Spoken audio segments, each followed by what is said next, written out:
Hello,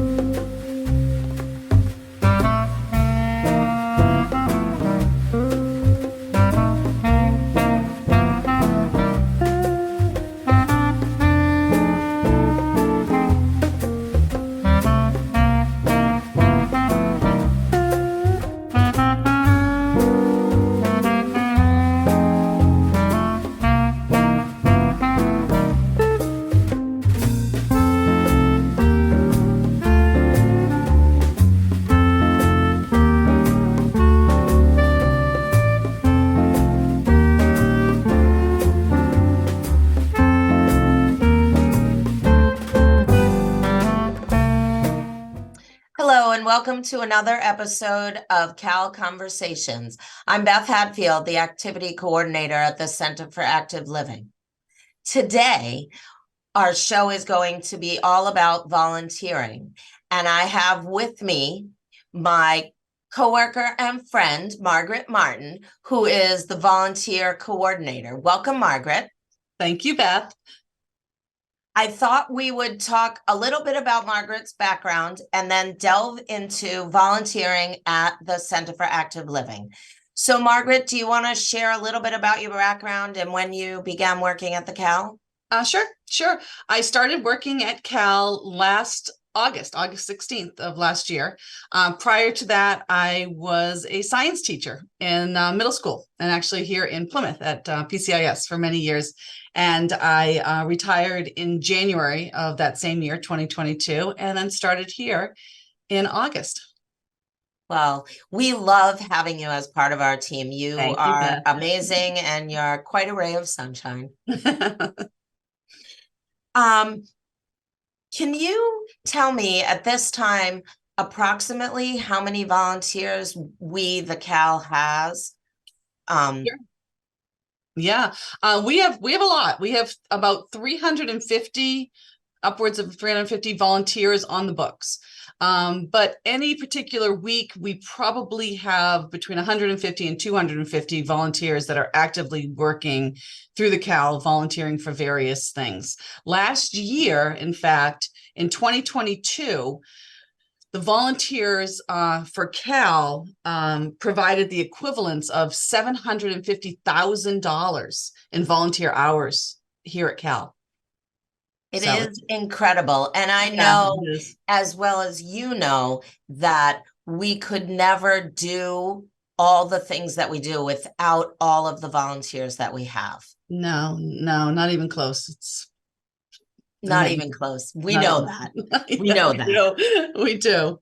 Can you tell me, is there availability for people to come and join us as volunteers now? And what might some of those openings look like for people watching our show today? Yeah, there's always availability for volunteers. Our Meals on Wheels program is always looking for people to come and help with volunteering there. But we also have med transport drivers, and our med transport drivers aren't really they're more like an Uber driver. They pick up people and bring them to locations, but if people are in need of wheelchair help or different kinds of assistance, we refer them to other places that offer med transport. So that's really just like an Uber ride. But we have a donated food program. We have friendly visitors that go out to visit people in their homes. We have program assistants because here at Cal, we have so many different events and programs all the time, and we're always looking for people to help us with that. So those are things, receptionist. And we have boards. We have an advisory board. We have the Friends, which is our volunteer an organization that raises money for us, and they are always looking for people to help, so depending on your skills and availability, we have a lot of different options for you. We sure do. And we know that as a staff, we're about 11 people when we're fully staffed, both full-time and part-time, and everything else is our volunteer positions. Yes. And for as far back as I can remember, and I've been here 11 years now, we have always had a full course of volunteers, and it ebbs and flows at different times of the year. Yeah, Um, definitely.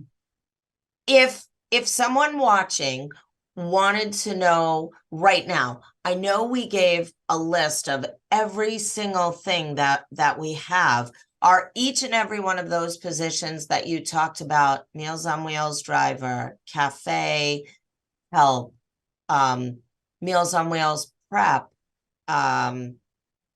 food prep for donations, are all of those positions currently open and taking volunteer applications? You know, we're always taking volunteer applications, and the positions that people end up doing, it's very fluid. I mean, we have positions that are actively right now seeking people. Meals on Wheels is always seeking people. I mean, that is something that is a constant need. But some of the other positions, you know, there may not be an opening, but like reception desk, that's something that we would want to train people on. We have a number of wonderful volunteers that help us there, but you know, things happen and people have to leave or have appointments or go on vacation. So there's always openings in different spots, but the like I said, it's very fluid. It's hard to, you know, put your finger on it, but it's there. Like the best thing to do if somebody wants to volunteer, to come in and you know, be on file, so we have you.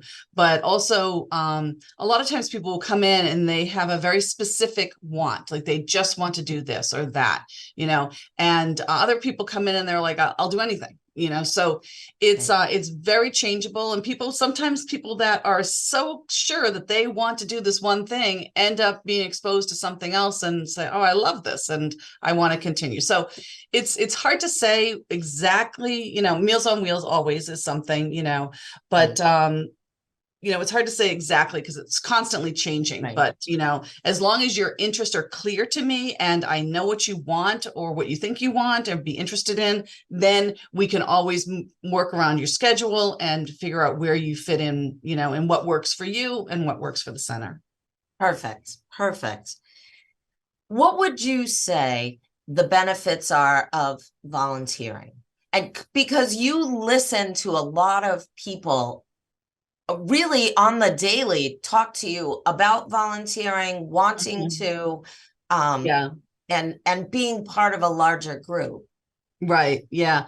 I think that volunteering, you know, of course, I think most people probably know, but volunteering is a great way to make a difference in people's lives. And, you know, we have so many different stories, but, you know, ones that kind of pop into my mind are, we have a friendly visitor program. We just started, I think we started I can't remember now, like last December maybe, or January. And that was a program where people go into the homes of someone that may be housebound or may not be able to get out and about. So we send in visitors to their home. And I was just talking to one of our visitors, our friendly visitors, on Friday, and she was telling me about the woman that they visit. There's two friendly visitor volunteers, and then they go into this home of this woman. And this was a woman that when we started, we couldn't get her to answer the door. We couldn't on all the occasions, like the initial occasions when we wanted to set up the visits, because she wouldn't get out of bed. And this friendly visitor just told me Friday that she was she's doing great. And the last time they visited her, she answered the door in skinny jeans. So she has really turned around. There's another friendly visitor, a gentleman that is visited, and he too was, you know, home. And we have a visitor that goes visits him, and he was just in the center last week, and he is coming to the center now for chair yoga. So this is someone that wasn't really leaving his home, wasn't doing much, and now the friendly visitor has you know, convinced him to come and try chair yoga, which he did. So those are like amazing things. And there's lots of stories like that, you know, you're really helping. Sometimes you can see it very clearly, like these people do in Friendly Visitors, and sometimes you don't. But no matter what you do as a volunteer, you're making a difference. You're making a difference in people's lives. And that's so important. Even if you're helping here at the center to help us run one of the programs, you know, that's having someone have the opportunity to do an art class, to, you know, do a boxing class, or, you know, whatever it is. I mean, you do make a difference. But I also think that it makes a physical and, you know, difference on the volunteer themselves. Like I've seen volunteers come in and I've seen them change, you know, people that are kind of very quiet or I perceive them as very quiet and kind of withdrawn. You know, they've been volunteering here for maybe a year now, or since I started. And, you know, I see them now and they're very outgoing and laughing and interested. I've seen physical differences in people. Like we had someone just started in January. And when he came in to volunteer, he had a hard time getting in and out of the chair. You know, like just like achy and, you know, and I see him now, so it's only been a few months, and like physically he has changed. It's a dramatic difference. So I think that, you know, in addition to what volunteerism is to everyone, you know, benefiting others and helping others, I think it helps the volunteer tremendously. I agree with you 100%. And in my job as the activity coordinator, I've always worked very closely with the volunteer coordinator, and your stories are so true and on point, but we see changes in people so immensely that I think others would think maybe they're making that up, but really I know, they're I know, not. I know.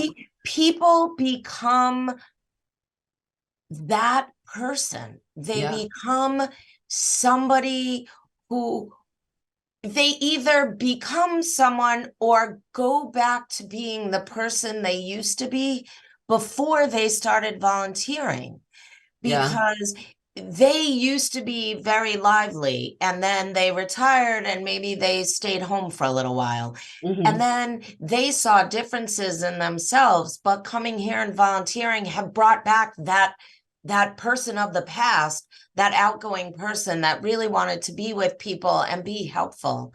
Yeah, And I just, yeah. I And see exactly what you see. yeah, and it goes for both, you know, the retired person, because I think that a lot of times people have been set into a certain mode and then they retire and they're not sure what to do, you know. So this is kind of a reawakening, or, you know, a blossoming of discovering something maybe that you've never done or never knew, and how that can help you. But we also see it like we have a lot of retired volunteers, but we also have young people that come in to Right. volunteer. And those two are people that you see, you know, really blossom in here, because it's such a giving environment that, you know, like we've had students come in that are very quiet and shy, and, you know, in every corner they turn around, there's someone there saying, hey, how are you, what are you doing?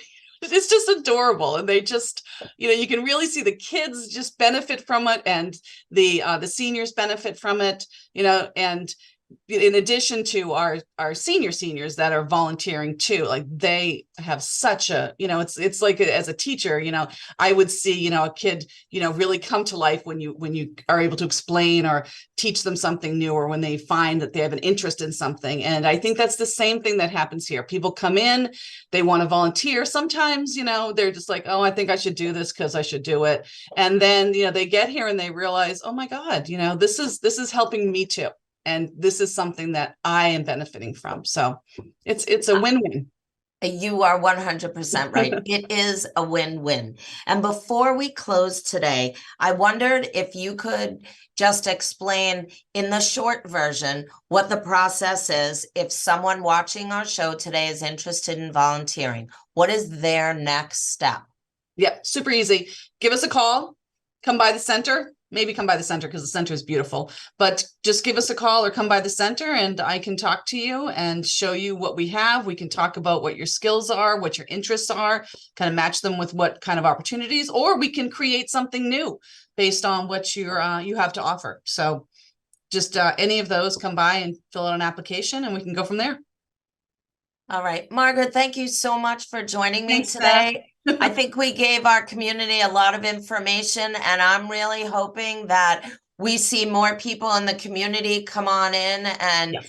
volunteer or just take a class. Yeah, absolutely. It's a wonderful place to work and a wonderful place to visit for sure. I agree. Thanks, everyone. I hope you all have a great day.